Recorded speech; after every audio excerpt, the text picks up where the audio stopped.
Dear James, I write to inform you that your persistent inquiries into the Byron House Incident have finally worn away the last threads of reticence I may have developed regarding its open discussion.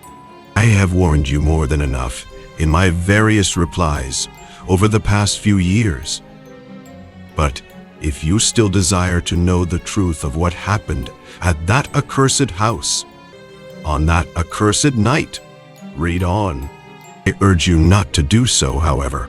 Some things are best left buried in the past, or in this case, buried beneath the charred rubble and crumbled stone of that hideous edifice.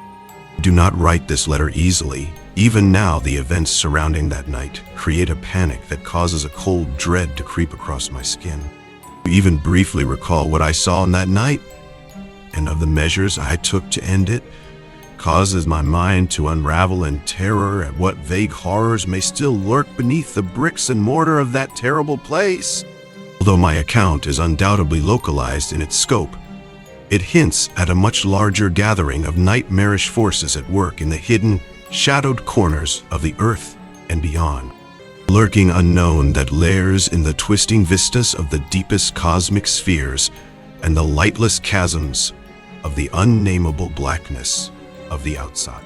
I have long since burned all my diary entries detailing Byron House and my subsequent correspondences with occultists, pseudoscientists, and fringe scholars from across the globe.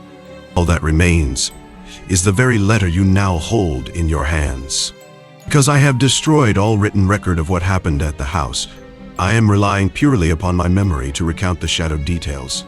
The horrid truth is that I have forgotten much of it, and what remains feels like little more than the fevered hallucinations of an oversensitive and morbid imagination. It may be for the best that I struggle to remember the exact facts of the matter, a blessing for the both of us, in fact. I will now detail for you that terrible chain of events that led me to soak the attic room of Byron House in gasoline and burn the building down to cinders, free of all its occupants, save one. You may recall that I have always held an interest in the afflictions of the mind and a morbid fascination with those poor souls with which such illnesses hold enthralled. Well, in my younger years before I became a doctor and was still very much under the subjugation of academic studies, I took on the role of an orderly at Byron House. For me then, the job was more than a way to pay my university fees, but a way for me to get close to that unseen world of lunacy and madness. Byron House had once been a home for the elderly, but was closed for unknown circumstance, only to be bought and reopened privately by one Dr. Samuel Monroe as a home for the mentally ill. I knew of the house long before I ever worked there. Everyone in Barton did, I think. In my childhood, it served perfectly as the quintessential haunted house for me and my small coterie of friends. Whereas they looked upon the building as a means of acquiring a cheap thrill, calling the staff and residents names before running away, I looked upon it with a chilling but irresistible dread. Even then, the macabre held me in its grip of fascination. It wasn't wraiths bound in chains or moaning specters that captivated my imagination. No, Byron's phantoms were bound in the crippled gray flesh of those elderly inhabitants. I would watch them shambling around its gardens, waiting, perhaps even hoping, for death to swoop down and take them. I sat for hours, motionless behind a hedge, and watched their frail, brittle bodies wander around the wide lawns, seemingly unaware of the moribundity of their surroundings. I made a vow to myself one day that I would never allow old age to take me. I was determined that I would die relatively young and energetic. Better to go suddenly in the throes of youth than slowly rot away within the walls of a tomb like Byron House. Time has passed, however, and I have failed to keep my vow. Many times I have considered taking my own life, but something has always pulled me back from the precipice of saturnine thoughts. I started my job as a fresh-faced, naive youth, eager to learn all I could from some honest hands-on experience. There were 12 inmates at the house, each laboring under a complex cocktail of mental disturbances and psychosis. The inmates were overseen and cared for by 8 staff members of various rank. At the very top, there was Dr. Monroe, while at the bottom, there were the orderlies like me. The conditions of the inmates ranged drastically, from hysteria, monomania, and psychopathy to feeble-mindedness and retardation. My fellow workers were likewise a mixed bag. One that really stood out was Williams, an ape of a man whose large frame was well suited to restraining rampaging inmates, as well as beating them on occasion, if the rumors about him were true. Another standout was Jane, a well-mannered but somewhat jaded divorcee approaching 50. Jane was part of the government's new nurse training program, and she was always on hand to offer advice regarding administering medication.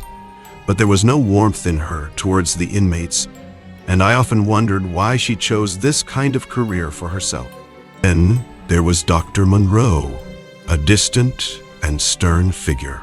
I got the impression that he in some way resented his position at the house, and he was rarely seen outside of his office. In addition to those three, there were several new starters, some students like me, and some more local strong arms who were only good for lifting and carrying uncooperative inmates. I regret that I cannot remember any more names or faces, despite the impact it has had upon my life. My time at Byron House was mercifully brief. Now, I said there were 12 inmates, and at first, that is what I thought when I started my job. I quickly learned through staff gossip and whispered hearsay, however, that a 13th inmate was being treated at the house.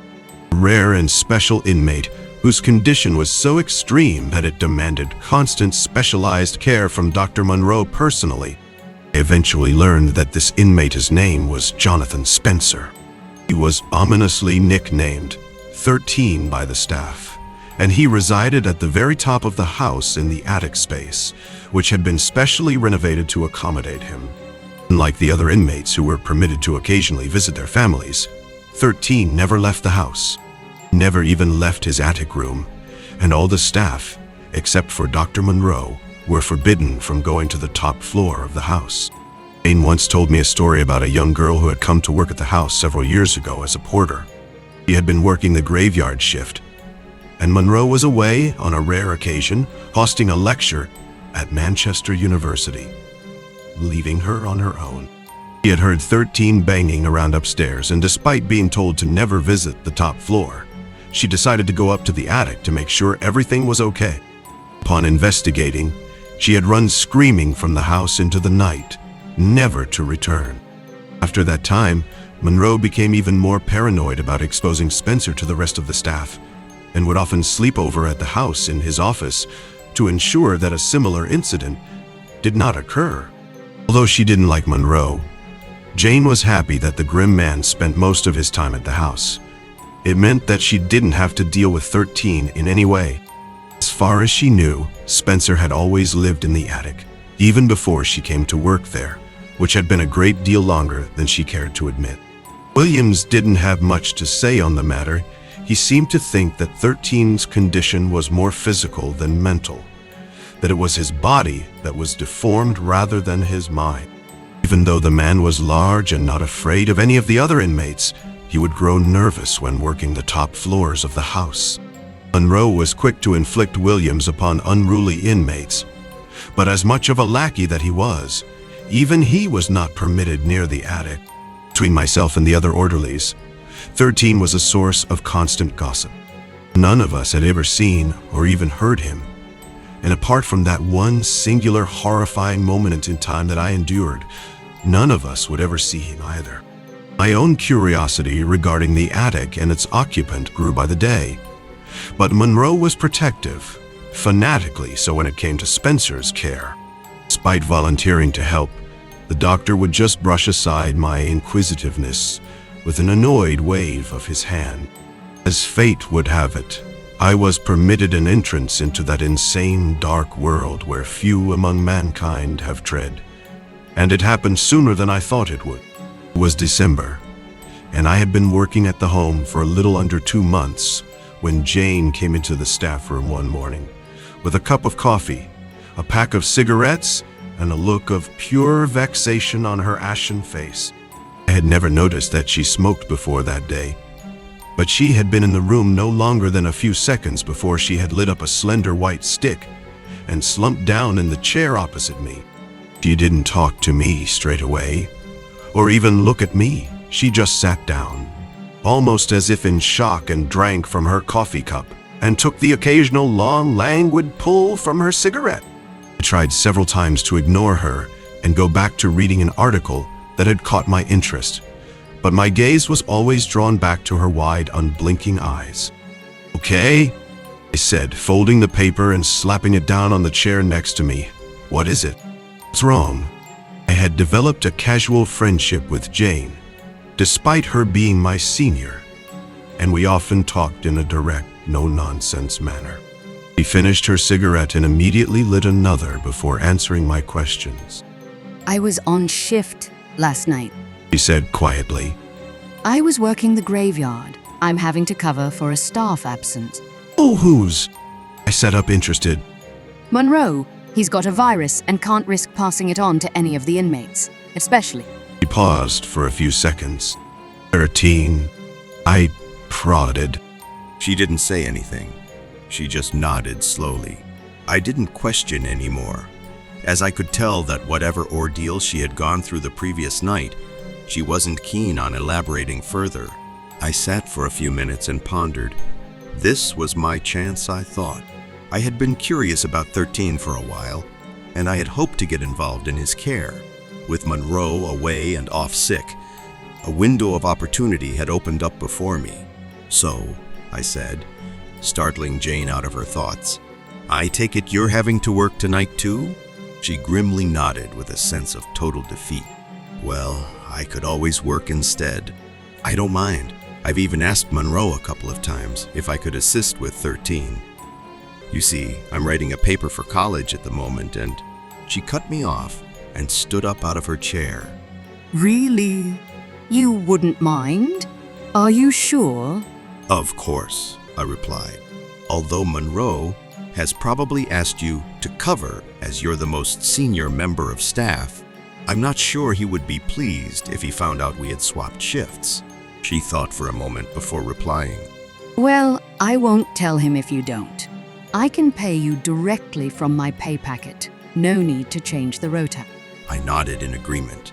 "It's settled then. You finish here early, and I'll stay on to work the night shift. I may need to quickly go home and grab some things, but it won't take long. I live quite close." The relief that washed across her face was at once pleasant to see, yet also concerning, for I knew that should I go through with my offer, a good night's sleep would not be on the cards.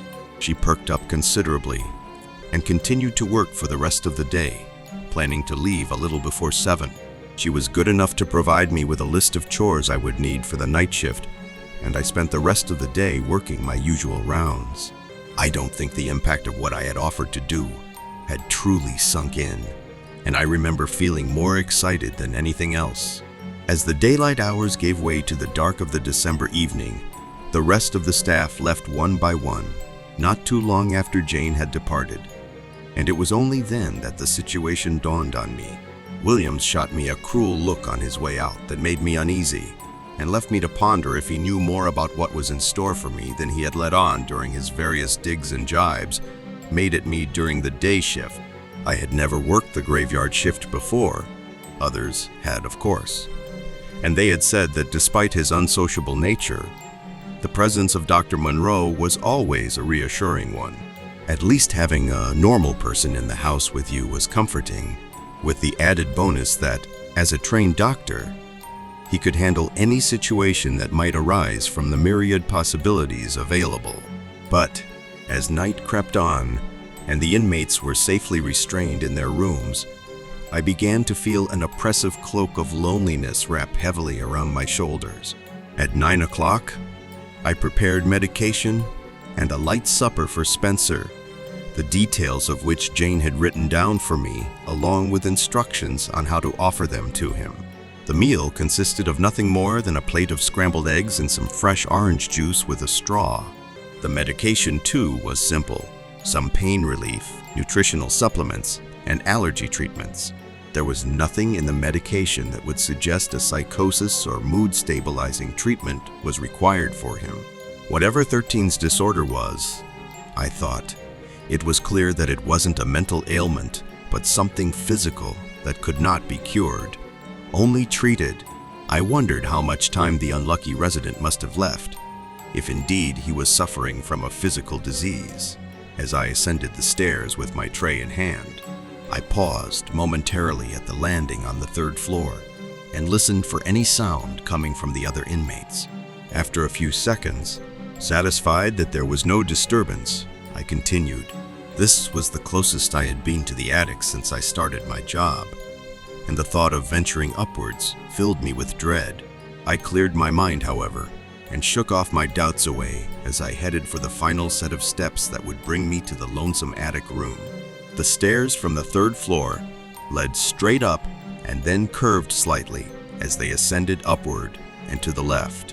They grew narrower the higher I climbed, but the ceiling appeared to lower and grow cramped, giving me a distinct feeling of being boxed in.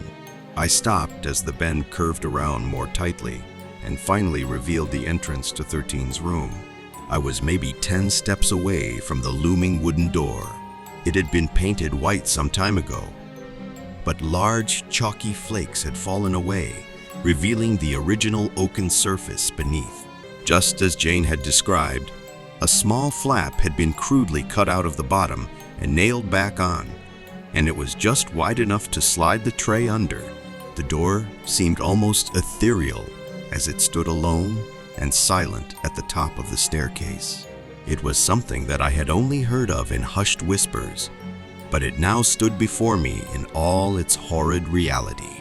I had moved no more than a single step towards the door when I heard an excited movement coming from the other side.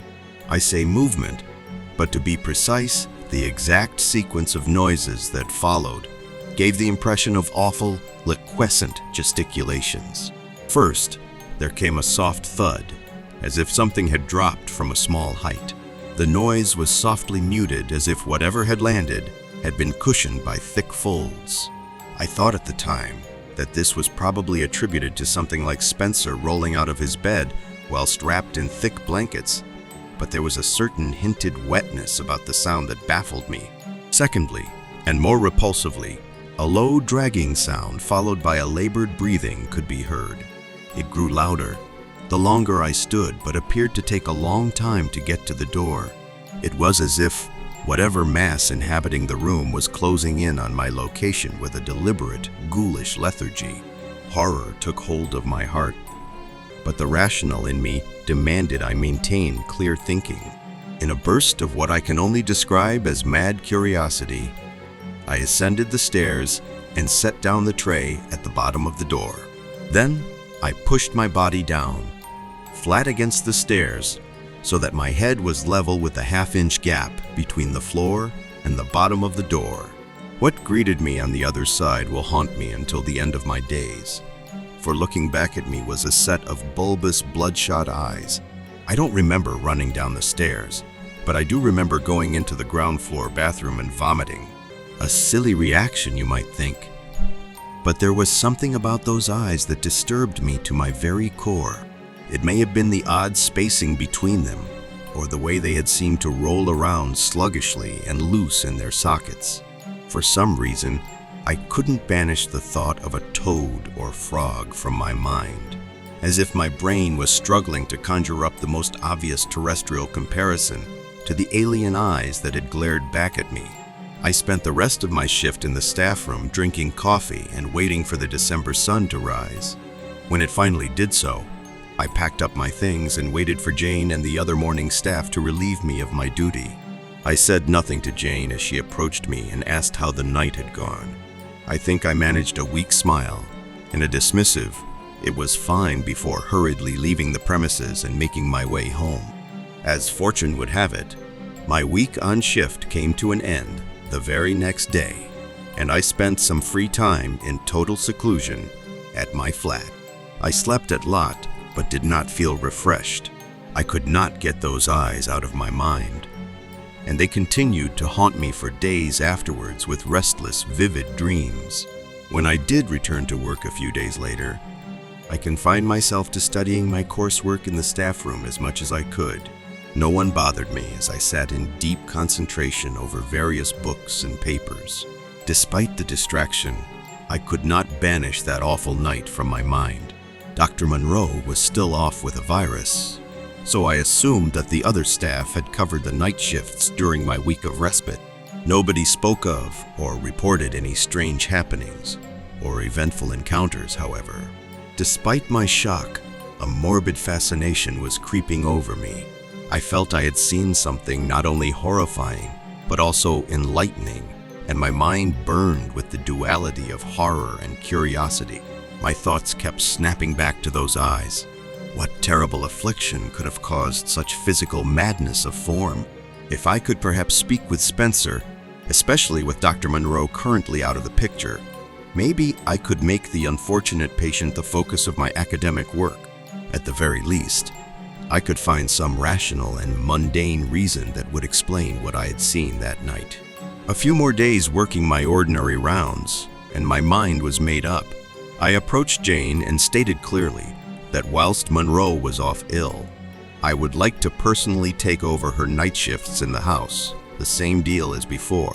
Unsurprisingly, she was eager to facilitate my request without protest.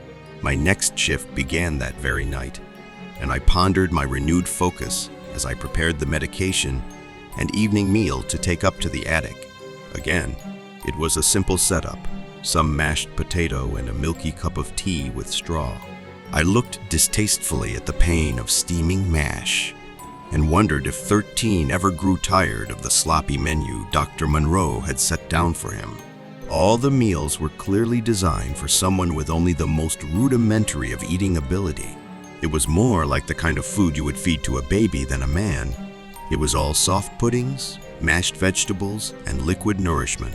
With a newly fortified resolve, I made my way back to the attic with my tray, this time without pausing. As I ascended that last set of stairs, something did indeed greet me at the door. It was not an object of terror or disgust, but rather an item that made me immediately question its validity as something that belonged to this exact time and place.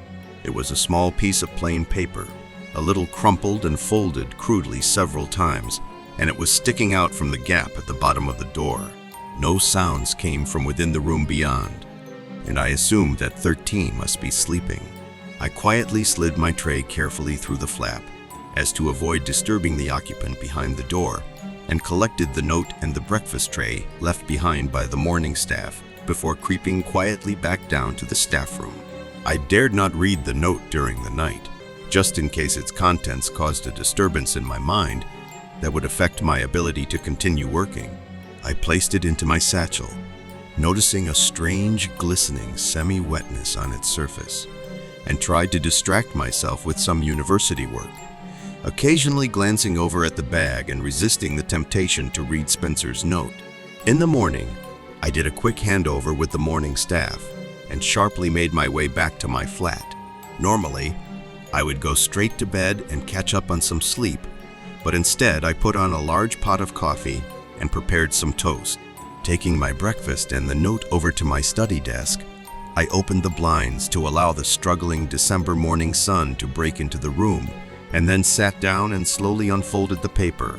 Now, I would be lying if I was to say that the writing on the note was anything more than childish scrawling, and at first I doubted there was anything of worth to be gleaned from the spidery scribblings. But after several minutes of study and copying words onto a fresh piece of paper, I managed to decipher enough of the contents to read. As I mentioned at the start of this account, I have long since destroyed all written documentation of these events, but I can recall enough of the note to tell you what Spencer had written. I may be embellishing the text slightly, for if you knew what I know, you would find an impossible juxtaposition between the writing and what had written it. As best as I can remember, it read roughly as follows. I apologize if I shocked you the other night or gave you a fright. Please don't feel guilty for finding my appearance shocking. I have long since grown accustomed to such reactions. I can only assume that Dr. Monroe, for whatever reason, is unavailable to look after my well-being, and it is on that assumption that I have seized upon the chance to finally have contact with someone else. I must apologize for my disgraceful and crude writing. My condition makes matters of delicacy difficult, so please be patient. I will not confuse you with the full knowledge at what is at work here, nor my condition or cause of confinement within this house. I freely admit that I do not know exactly where I am or how much time has passed since I first came to be here, but that isn't important anymore. Unless certain measures are taken care of, I will not be long for this world, and if that happens, it can only mean Monroe has achieved his grand aim. Understand this. The man you know as Dr. Samuel Monroe is not whom he appears to be. In our youth, we were close friends, the best of friends you could say, and together we adventured and traveled among all the forgotten corners and exotic places of the world, the Orient, the Congo, and Arabia. We explored the deepest jungles of the Indian subcontinent, the ancient sands of Egypt, and the forgotten ruins of the Americas. My condition is somewhat linked to these travels, but it is something far more sinister than a mere tropical disease. Now I need to have two things from you, if I may be so bold. I realize you are under no obligation to aid me, but know that if you do, you will not only be doing me a service, but also securing the future safety of all mankind. Firstly, I need you to keep our correspondence a secret. No one, least of all Monroe, must suspect we are in contact. That man is wicked and will seek to do you harm should he discover you have been talking with me. Secondly, I will need you to acquire some items that have been taken from me. Unfortunately, I believe them to be in Monroe's possession. I will tell you more about these once I have received a reply from you. Only then can we move things forward. I am thankful to whatever powers allowed our paths to cross and look forward to hearing from you. The note was fascinating. I reread it several times as my coffee and toast lay forgotten amidst the dozens of questions now burning through my mind. I could not be certain that it was even meant for me, but somehow I grew convinced that it was. The eloquence of the writing was in total contrast to the manner in which it was presented, but it clearly came from a vibrant and sharp mind. As intelligent as the author may have been, it was clear that Spencer was disturbed in some way. There was little doubt that the letter had cast a dark shadow over Dr. Monroe's conduct. Just what sort of wickedness was Spencer implicating the doctor in? True, the man was unfriendly, cold even, and more than a little abrupt. But would he really seek to cause me harm should he find out I was in contact with Spencer? I simply could not give the idea credence. I was quite certain, at this point at least, that the whole affair regarding Spencer's dislike of Monroe was a delusional fantasy, conjured up by Spencer in the isolation of his attic confinement.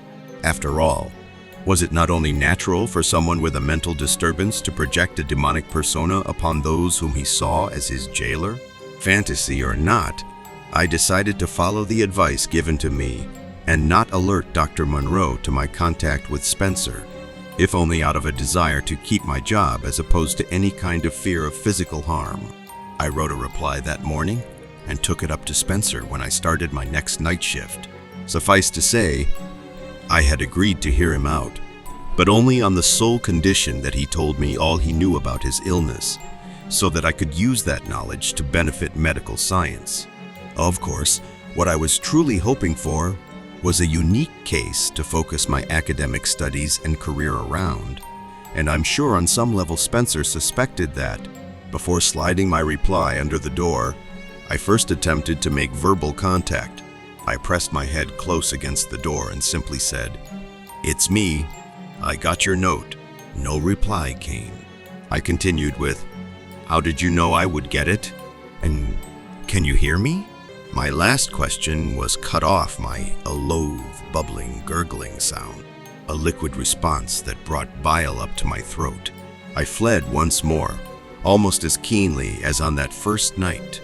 I saw those terrible eyes and confined myself once again to the staff room, where a cold sweat prevented me from gaining any meaningful rest. Early the next morning, I rushed upstairs before the morning staff came in, and to my relief, there was another note waiting for me. This second letter was shorter than the first, and as I was more accustomed to his writing, I was able to quickly read over it before the day staff arrived. Although shorter, this note was more revealing, and it opened the doorway to the chaotic madness which eventually followed. Overwhelmed to hear that you will aid me.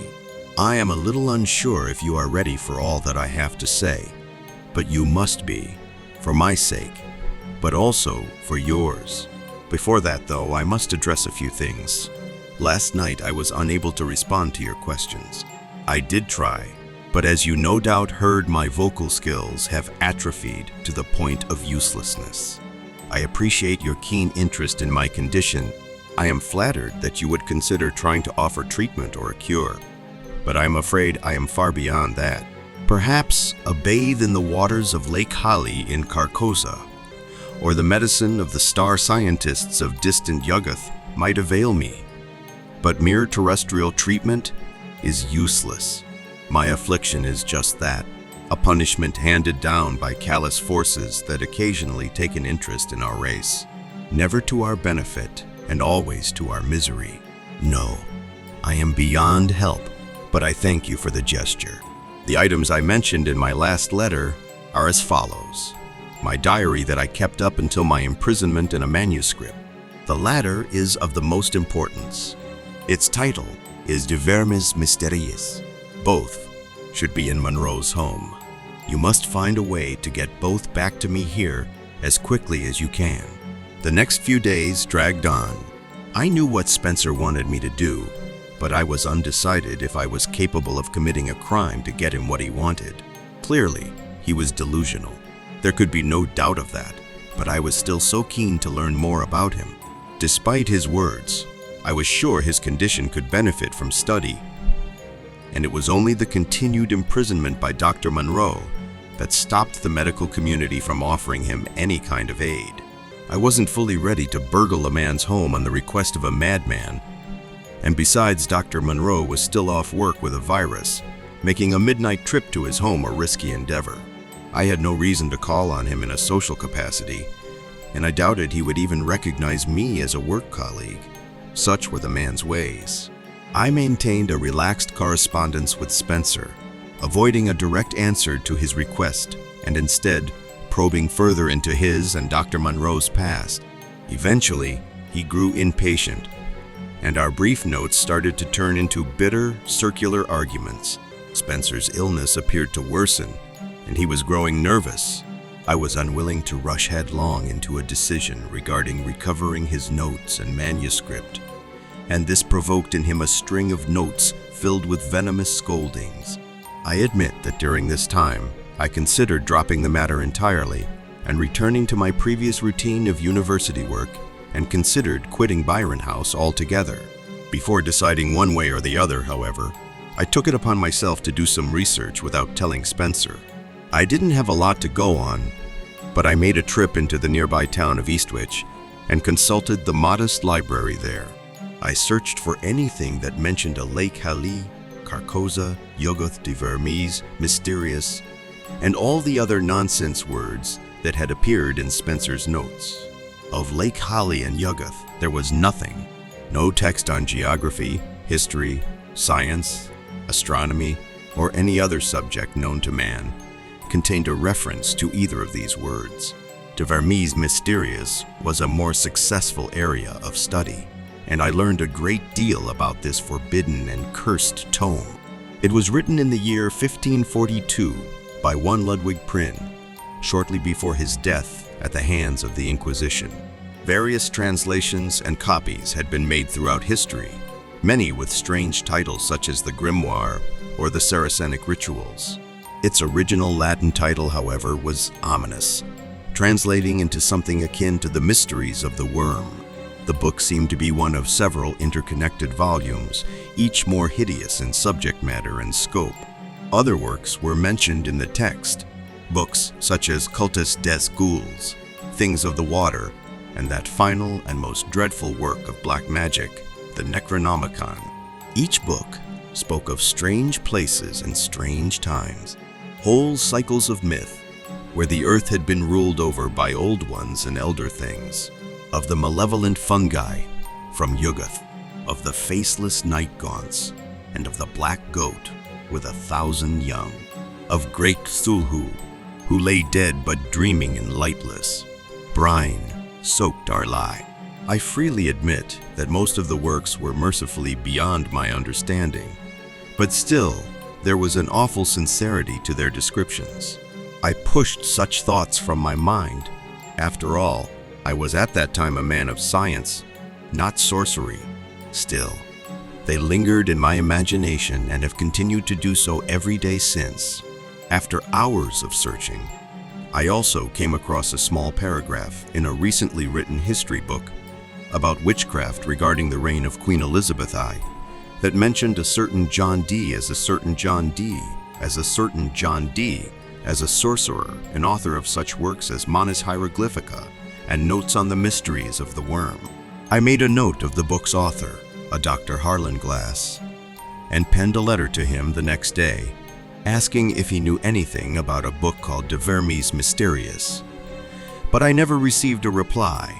What kind of forbidden study had Spencer and Monroe been involved in?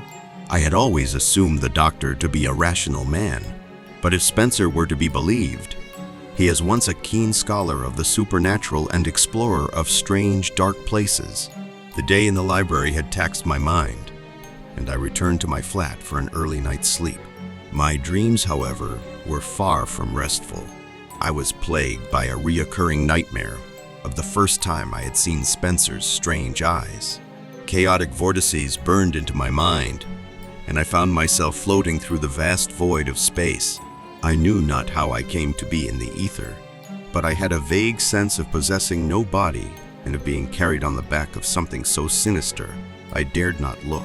The beating of huge wings deafened my ears, and although I had no idea where in space I was, I instinctively knew I was bound for lightless Yuggoth, the outpost of the dread sentient fungi. Then my nightmare scene shifted, and I found myself standing at the edge of what I knew must be Lake Haley in Carcosa. Dark purple waters lapping languidly around my ankles, thick like syrup, but with the stench of 1,000 rotting corpses. Something huge and horrifying rotated slowly in the center of the lake, a colossal tower of plastic flesh that, to my horror, possessed the mockery of a face upon its surface, and eyes too, the swollen, bulging eyes of Spencer. I awoke suddenly, screaming and short of breath. My sheets were damp with cooling sweat, and my head throbbed in pain. I took a week off work to recover, but the nightmares continued to assault me on a nightly basis. Eventually, December came to a close, and Christmas came and went with little fuss. I've never been one to overly celebrate the so-called festive period and spend most of my time alone in my flat or in the local pub. When I did finally return to Byron House, I discovered that Dr. Monroe had also returned to work and was looking a lot healthier, having finally beaten the virus, and he was back to his usual aloof self. I was somewhat relieved, as his presence made contact with Spencer impossible and beyond my control, something even he would be forced to accept, as it seemed he was as afraid of Monroe discovering our contact as I was. I wasted little time. By now, I had become obsessed with gaining more knowledge about De Vermis Mysterious and its contents. I didn't for 1 second believe that anything I had seen in my dreams or read in various books on necromancy and witchcraft to be true, but rather I saw it as a means of further understanding more about Spencer. My desire to write a paper on him had been renewed by my sudden plunge into his supernatural interests, and I felt confident I could write a groundbreaking work on supernatural monomania and hand it in confidently to my tutor. I had finally decided to go ahead with Spencer's wish and steal back his diary and manuscript, not to hand over to him, of course, but for my own personal study. Once I was done, I could simply sell the book and make a bit of cash in the process. By all accounts, it would be worth a fortune to the right buyer. I knew my time at Byron House was coming to an end. First semester exams were looming, and I would need to quit my job in order to focus on my studies. In a few weeks, I would be away from Monroe and Spencer and back into the sanity of regular student life. Greedy for knowledge, I therefore decided that breaking the law was worth the risk and set about planning my theft. I started to follow Monroe home on my days off. Despite recovering from his illness, he seldom stayed the night over at Byron House. No doubt he was still recovering on some level and wished to sleep in his own bed. This would make things difficult, of course, but I was confident his stubbornness would cause him to quickly lapse back into his old habits. I would wait for him just out of sight and then carefully shadow the man until I became familiar with his routine. Fortunately, he did as I suspected he would and started spending more time at Byron House. Eventually, I chose a night to break into his home. It was a freezing January night when I made my way over to Monroe's large, detached house on Town Court Lane. The night was clear and painfully chilling, and the moon and stars were shining down brightly from the void above, momentarily bringing back memories of my recent nightmares.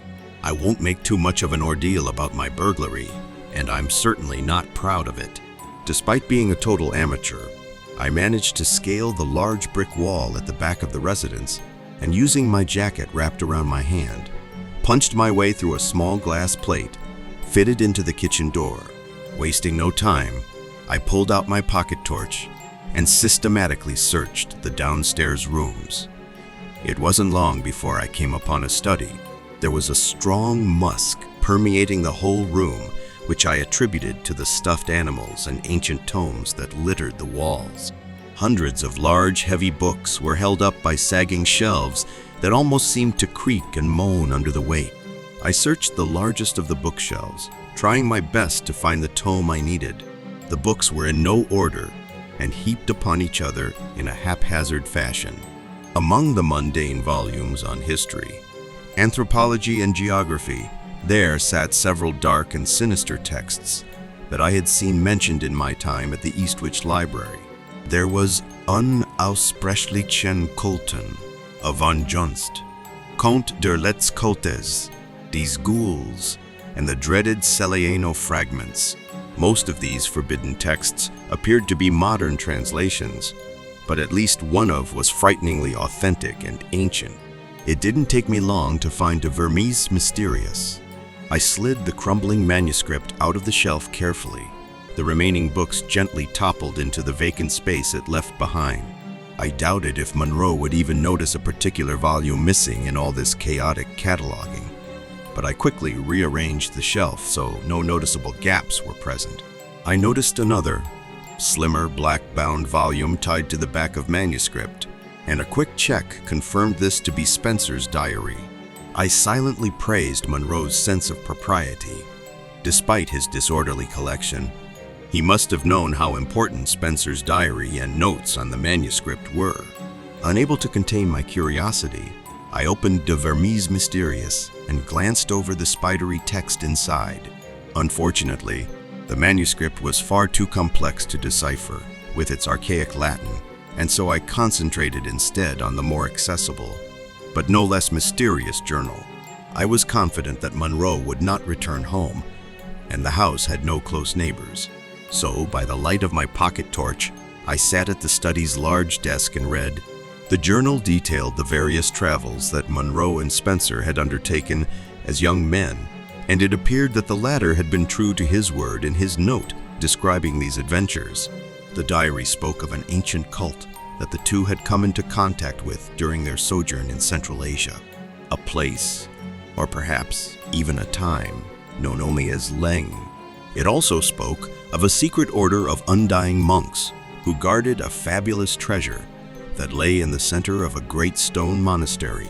This treasure, a large golden idol of a winged hound, was a powerful artifact capable of opening the way for the old ones locked beyond our reality. They guarded this treasure from all would-be thieves, such as the fearsome Ticho Cho, a race of semi-human cannibals as well as the dreaded spiders of Leng, sentient arachnids with their own designs for mankind. The old ones appeared to be Monroe's main motivation concerning the cult. In particular, he appeared to be opposed to them in some way. Spencer seemed much more interested in the cult's mysterious powers. As I read on, I learned more about their dealings with the monks and the secrets of immortality that they could induct outsiders into. It seemed that Spencer did indeed get his wish and meet the deathless leaders of the group, but that the meeting had gone sour, and in retaliation he decided to steal the golden idol and make his escape. Monroe was reluctant to go with him, but being guilty by association was forced to flee for his life. During the trip back to England, the two had been in constant disagreement as to the idol's fate. Monroe wanted to be rid of the thing, but Spencer refused, saying that the black secrets contained within would allow them to live forever as gods upon the earth. At some point, the two parted ways. Monroe with the idol and Spencer with nothing. He grew deeply paranoid and furious with Monroe's departure and became convinced that either the cult or Monroe had placed a curse on him, and spoke first of the symptoms that no doubt manifested into his current condition. I tried my best to locate the idol, which was drawn on a diary page with great detail, but my efforts were fruitless. I suspected that Monroe may still possess it, but that must have been hidden somewhere in his house or even his office at Byron. Regardless, it was time for me to leave. I didn't sleep well after reading Spencer's diary. The nightmares grew more vivid and intense. I felt as if I was being plunged into gloomy Erebus, my tormented soul nightly assaulted by every blasphemous revelation that the diary had revealed. The morning I was due to attend my last shift at Byron House, I sat and pondered over an untouched cup of coffee.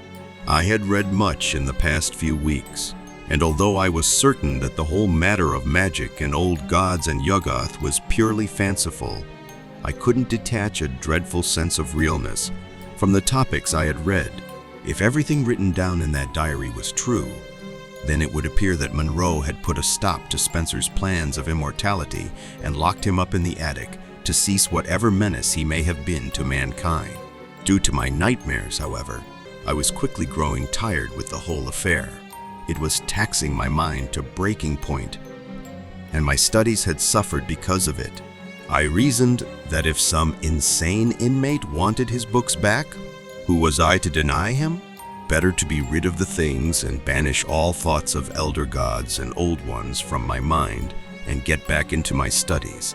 Forget about the whole thing and my involvement in it.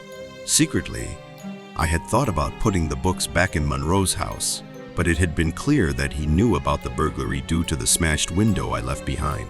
He seemed to be spending more time at home now, and I heard a rumor that he had acquired a rather large German shepherd to guard his home.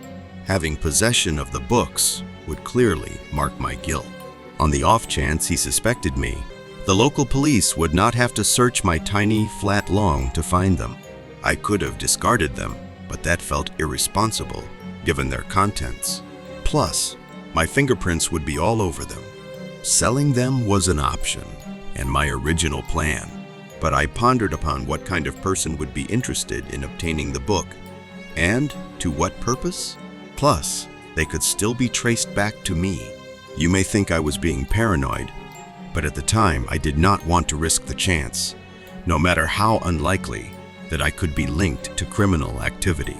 I snuck the manuscript and Spencer's diary into one of my folders and went to work. At the earliest opportunity, when the other staff were busy and there was a lull in activity, I marched up to the attic, and after a moment's hesitation, I placed both the diary and the DeVermis mysteries in front of the door and knocked once before briskly leaving. I worked sporadically at Byron House from then on. I had planned to quit, but a few extra shifts came my way, and I was in no position to turn down the money. I found a way to juggle the work with my studies, and I took day shifts only. Slowly, the nightmares stopped, and I was able to get adequate rest. I looked forward to passing my exams and starting a new semester at university, and it felt as if normality was returning to my life. However, I noticed a strange change in Monroe as the days went by. He was showing signs of severe stress and appeared to be growing weaker as time passed. The virus that had plagued him a few weeks ago appeared to be back, and I even saw him cough up a small measure of blood into his handkerchief. His entire demeanor took on a somber appearance. Great black rings formed around his eyes, and deep wrinkles appeared to be manifesting upon his brow. Not only did he come across as a man ravaged by illness, but also a man worried out of his mind. He was less abrasive than usual, and even attempted to make some light conversation with the other staff in an almost resigned and defeated way. Eventually, he got so ill that he once again had to leave work. Only this time, he never came back. We received the news a few days later that Dr. Monroe had died of heart failure. Nothing unusual, given his age and recent stress, but still it unnerved me greatly.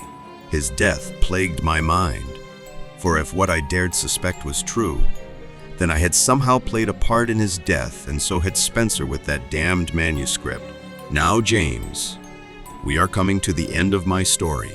It has taken a while to get to this point, and I admit that I may have stretched out the affair longer than I intended. If I have, it is only because I dread writing that which must be written down. It is the only way you will understand. As I did at the start of this account, I now urge you to consider not involving yourself any further in this matter. Put the occult and witchcraft far to the back of your mind. There are things mankind should not, cannot know. Black magic is truly the devil's work, James. If you are so inclined, you can do your own research on the history of Byron House. If you do so, you will learn that one February evening around 60 years ago, the house was burned down to its foundations with only one casualty. You may also learn, too, that not long after, Dr. Monroe's house was broken into and a large portion of his private book collection burned to ashes on his back lawn. No one was ever caught for these crimes. There were suspects, of course, disgruntled ex-employees, former inmates, perhaps even a naive and young orderly studying psychiatry at the University of Manchester, but the police failed to ever nail down a perpetrator. I am an old man now, and my mind is not as sharp as it once was. Nevertheless, I will recount the horror as full as I can, and maybe then you will give up this investigation of yours. Once a month, the staff and inmates at Byron took a trip into the countryside as a reward for good behavior, so that everyone could benefit from some good old-fashioned fresh air. Spencer was exempt from these trips, of course, due to his physical limitations, and would have normally stayed behind with Dr. Monroe whilst the rest of the house went out. However, with Monroe gone, none of the staff were willing to stay behind to see to Spencer's needs, and instead a tray of food was to be left outside of his attic door. The staff and inmates then left the house for a few days. I had made it clear that my college studies needed some serious tending too, and I would be unable to work at Byron House any longer. I left not long after Dr. Monroe passed away, and never stayed in contact with Jane Williams or anyone else from the house. Confident that one of the fellows I now shared my student accommodation with in Manchester could provide me with an alibi should I have need of one, I took the train from Piccadilly to Eastwich. I then took the last bus to Barton, and I waited for Williams, Jane, and the various inmates they looked after to leave the premises and allow me to make a concealed entry. It was with a heavy heart and a troubled mind that I once again ascended those lonely, sinister steps that led to the attic. By this time, the nightmares had returned, only now they featured the tormented spirit of Monroe, crying to me from beyond the grave. I admit to you fully that I may have been in the grip of madness myself at this time, for what sane man would have done? What I did on that chill February night, I was convinced that the fate of all mankind was at stake. That Lang and Yuggoth and Carcosa were all very much real, and that the old ones waited patiently in their ancient prisons to descend once more upon the earth. I cannot say to you that I do not still believe these things, but that is my burden, not yours. As I summed up all the courage I could muster and stood before the door, a voice slurred forth from beyond. To this day, I cannot say if I truly heard these words or if they just appeared in my mind, but those liquid syllables, slimy and slopping, spoke to me, and I dared not answer back. You done well. The key mine, Monroe denied. Killed him, called it down from the stars. Ritual, soul, is nectar to the gods. It fed of him. Elder ones feast now. Monroe burns. Body returning. Freedom, your help. You're next. My head spun with confusion and my heart pounded with fear. In one mad burst of fury, I kicked down the door and gazed upon that which had once been Jonathan Spencer. What did I see? It's difficult to truly describe with justifiable detail, but what I did see caused me to flee the attic in a fit of howling madness and return with petrol and matches. Whatever it was, I was convinced that only the purifying touch of fire could erase its horrid monstrosity from the world. For floundering on the attic floor, there laid a vast mass of gelatinous, rotting fungoid flesh, quivering under the weight of its own hideousness. Parts of it lay splashed upon the ceiling and the walls, but the bulk laid upon the bare attic floor in bubbling pools. Unblinking, bulbous eyes rolled around the shuddering mound before locking upon me with the intensity of a dying star. Appendages and pseudo-appendages formed and spurted up from within, only to collapse into mounds of hideous protoplasmic tissue that continued to squirm of their own accord. I think I saw a face, or at least the parts of a face, crawling somewhere upon the surface of that blasphemous bulk. It was a rancid thing that had labored under the curse of Leng for more than half a century. A blob of squirming meat that was the laughing, gibbering, mocking form of Jonathan Spencer, inmate number 13, the shambler in the attic.